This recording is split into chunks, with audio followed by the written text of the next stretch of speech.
Halo teman-teman semuanya, saya akan membacakan subbab ketiga dari bab kedua dari buku Sebuah Seni untuk Bersikap Bodo Amat, karya Mark Manson. Subbab ketiga bab kedua, emosi dinilai terlalu tinggi. Emosi berkembang untuk satu tujuan spesifik, membuat kita hidup dan membuatnya sedikit lebih baik. Itu saja. Emosi adalah mekanisme umpan balik yang mengatakan kepada kita apakah sesuatu itu sepertinya benar atau salah untuk kita. Tidak kurang, tidak lebih. Seperti halnya rasa sakit akibat menyentuh kompor yang panas mengajari Anda agar tidak menyentuhnya lagi. Kesedihan karena kesepian mengajari Anda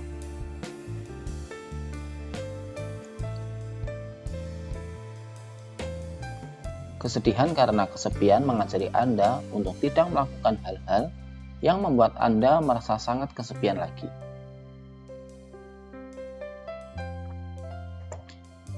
Emosi hanyalah sinyal biologis yang dirancang untuk mengarahkan Anda ke perubahan yang bermanfaat. Tolong pahami, bukan maksud saya untuk mematikan krisis paruh baya. Bukan maksud saya untuk mematikan krisis paruh baya Anda atau fakta bahwa ayah Anda yang pemabuk mencuri sepeda Anda ketika Anda masih 8 tahun dan Anda masih belum dapat melupakannya. Tapi ketika itu terjadi pada Anda, kemudian Anda merasa sedih, itu karena otak Anda berkata bahwa di situ ada suatu masalah yang belum tersentuh atau tidak terselesaikan. Dengan kata lain, emosi negatif adalah suatu panggilan untuk bertindak. Ketika Anda merasakannya, itu karena seharusnya Anda melakukan sesuatu. Emosi positif sebaliknya, merupakan imbalan atas tindakan yang tepat. Ketika Anda mulai merasakannya, hidup akan terlihat sederhana dan tidak ada hal lain yang layak dilakukan selain menikmatinya. Dan seperti hal-hal lain, emosi positif pun akan berlalu seiring datangnya masalah-masalah baru. Emosi hanya sebagian dari persamaan dalam kehidupan kita, bukan seluruhnya. Hanya karena sesuatu terasa enak, tidak berarti itu baik. Hanya karena sesuatu terasa tidak enak, bukan berarti itu buruk. Emosi hanya pelang penunjuk jalan. Anjuran yang disampaikan neurobiologi dalam diri kita, bukan perintah. Karena itu sebaiknya kita tidak langsung mempercayai emosi kita sendiri. Malah, saya yakin kalau kita sebaiknya membiasakan diri untuk mempertanyakan emosi kita masing-masing. Banyak orang diajari untuk menekan emosi mereka demi berbagai alasan pribadi, sosial, atau budaya, terutama emosi negatif. Sedihnya, menyangkal emosi negatif berarti menolak mekanisme umpan balik yang membantu seseorang untuk menyelesaikan masalah.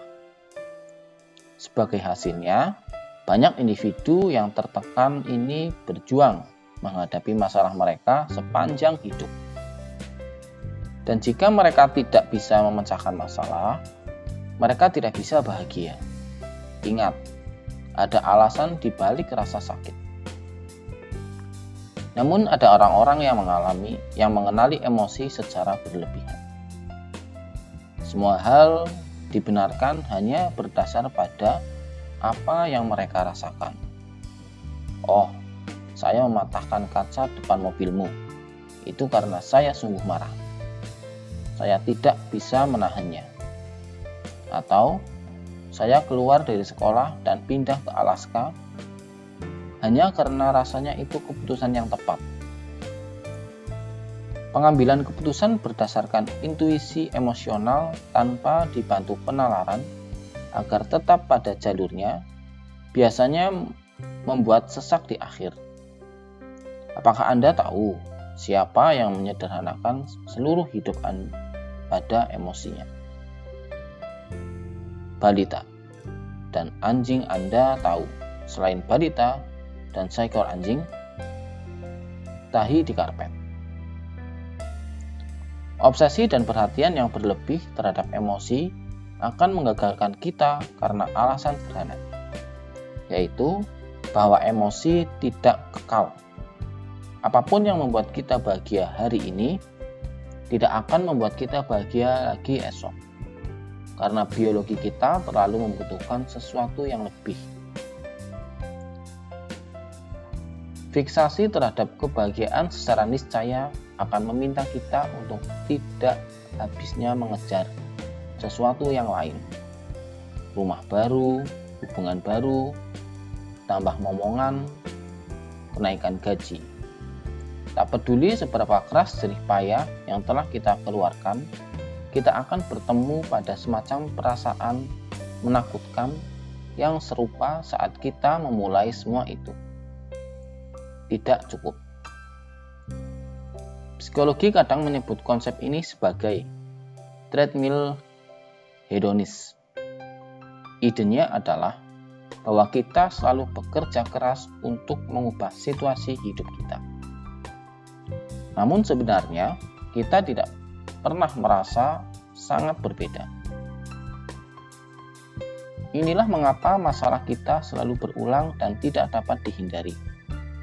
Orang yang Anda nikahi adalah orang yang dengannya Anda beradu mulut. Rumah yang Anda beli adalah rumah yang Anda perbaiki. Pekerjaan idaman yang Anda miliki adalah pekerjaan yang membuat Anda stres. Setiap hal didapat melalui suatu pengorbanan. Apapun yang membuat kita merasa nyaman, tak dapat disangkal, juga akan membuat kita merasa buruk. Apa yang kita dapatkan adalah apa yang kita lepaskan. Apa yang menciptakan pengalaman positif kita akan menentukan pengalaman negatif kita. Ini adalah pil pahit yang sulit ditelan. Kita menyukai ide bahwa ada beberapa kebahagiaan yang pada akhirnya dapat dicapai. Kita menyukai ide bahwa kita dapat meringankan semua penderitaan kita secara permanen. Kita menyukai ide bahwa kita dapat merasa penuh dan puas dengan hidup kita selamanya. Tapi kita tidak mampu. Demikian pembacaan subbab ketiga, bab 2, emosi dinilai terlalu tinggi. Selanjutnya subbab terakhir dari bab 2, yaitu pilih medan juang Anda, yang akan saya bacakan di video berikutnya.